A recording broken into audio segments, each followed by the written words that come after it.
अंधभक्त है, अंधे हैं वो तो उनको तो बस मोदी मोदी दिखता है। जो मोदी के खिलाफ बोलेगा हम तो उसको बोलेंगे। मुझे तो सही को सही कहना है, गलत को गलत कहना है। मीडिया क्यों नाम दिया गया आपको पता है? पता है, क्योंकि वो गोद लिए हुए हैं नरेंद्र मोदी जी के। जितने भी पत्रकार हैं यहाँ पे कोई भी टोकेगा नहीं बीच में, बिल्कुल भी नहीं टोकना। बिल्कुल भी डिस्टर्ब नहीं। मैं सब कुछ बता रहा हूँ ना, पूरे कानून बता रहा हूँ, टोकिए मत अब बीच में। अब आप कोई भी नहीं बोलेगा बीच में। पहले मेरी बात पूरी। सरकार को क्या मैसेज देना चाह रहे हैं? ये देना चाह रहे हैं कि आप अगर संसद में सही फैसले नहीं करोगे तो किसानों को अपनी संसद खोलनी पड़ेगी। तो किसान संसद तो खोल चुके हैं, स्पीकर भी बैठा चुके हैं, तो क्या जो दूसरा स्पीकर बैठे हुए हैं क्या उनको सुन रहे हैं? क्या वो किसान की बात मानेंगे आने वाले वक्त में? जरूर मानेंगे, इनको मानना पड़ेगा। अगर ये नहीं मानेंगे तो हम तो यहाँ पे ही बैठे रहेंगे। कर लो जो कर सकते, हम तो यहाँ पे ही बैठे रहेंगे।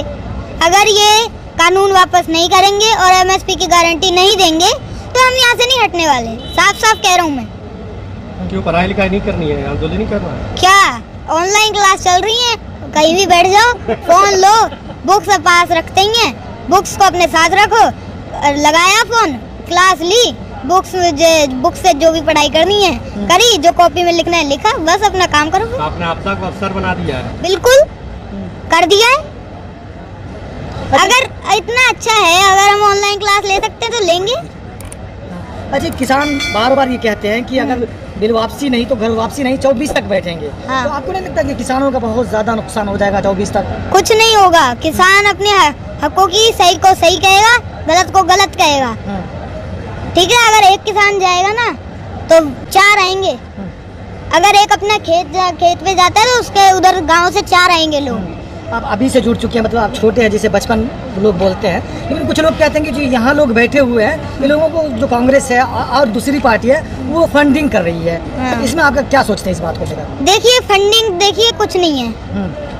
अगर वो यहाँ पे आके देखें, मुझे एक वीडियो दिखा दे जहाँ पे फंड ले रहे हो, जहाँ पे पैसा ले रहे हो किसान, कांग्रेस से कोई और पार्टी से, मुझे वीडियो दिखा दो।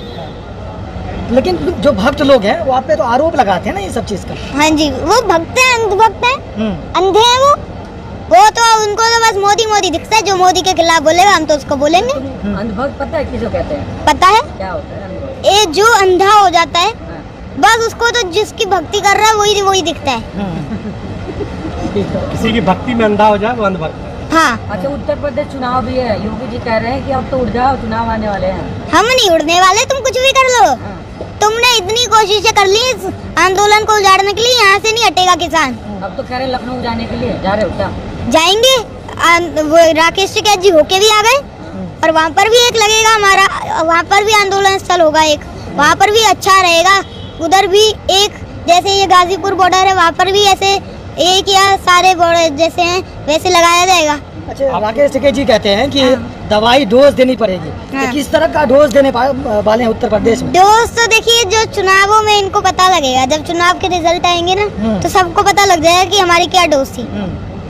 अच्छा, गोदी मीडिया जो बोलते हैं लोग, गोदी मीडिया, वो आपके बारे में जो दिखा रहे हैं तो आपको कैसा लगता है? मुझे देखिए, किसी दुनिया की बातों से मुझे कोई फर्क नहीं पड़ता।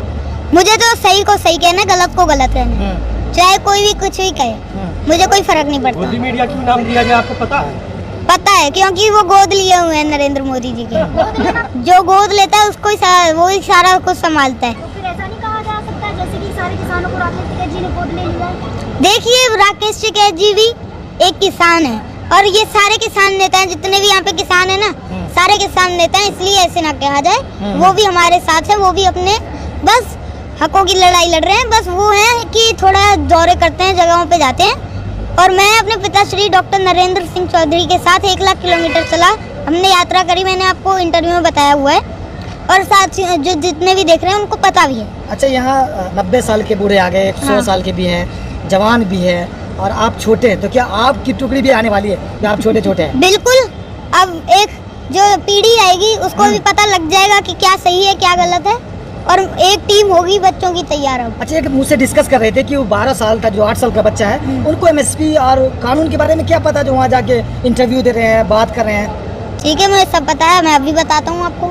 देखिए, जो सबसे पहला कानून है वो मंडी को लेकर है, और जो दूसरा कानून है स्टोरेज को लेकर है, और जो तीसरा कानून है वो कॉन्ट्रैक्ट फार्मिंग को लेकर है। ठीक है, अब मैं कानून बताऊंगा। किसान नहीं, किसान का बच्चा बताए। हाँ, तो क्या हो गया, मैं भी एक किसान हूँ ना, तो बता रहा हूँ, मैं अभी बता रहा हूँ। पर बीच में कोई भी, जितने भी पत्रकार हैं यहाँ पे, कोई भी टोकेगा नहीं बीच डिस्टर्ब में, नहीं करेगा, बोलिए। बिल्कुल भी नहीं टोकना। बिल्कुल भी डिस्टर्ब नहीं करेगा। ठीक है, देखिए अभी मैंने आपको सारे कानून गिना दिए, अब इनके पॉइंट गिना देता हूँ। ठीक है, सबसे पहला कानून था मंडी को लेकर।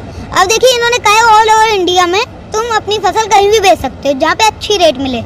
ठीक है, इसलिए अब ये वो किसान जो है वो पहले, सबसे पहले गाड़ी करेगा किराए पे, फिर रास्ते में उसको डीजल देगा, डीजल भरवाएगा, उसका खर्चा, फिर रास्ते में टोल देगा। ठीक है, और उसका इतना तो खर्चा हो जाएगा जितना उसका प्रॉफिट नहीं होगा। इसलिए चाहिए कि पास की मंडी मजबूत करी जाए और एमएसपी की गारंटी दी जाए, जिससे अच्छे सही रेट मिलेंगे, जो तय रेट है उस पे मिलेगा।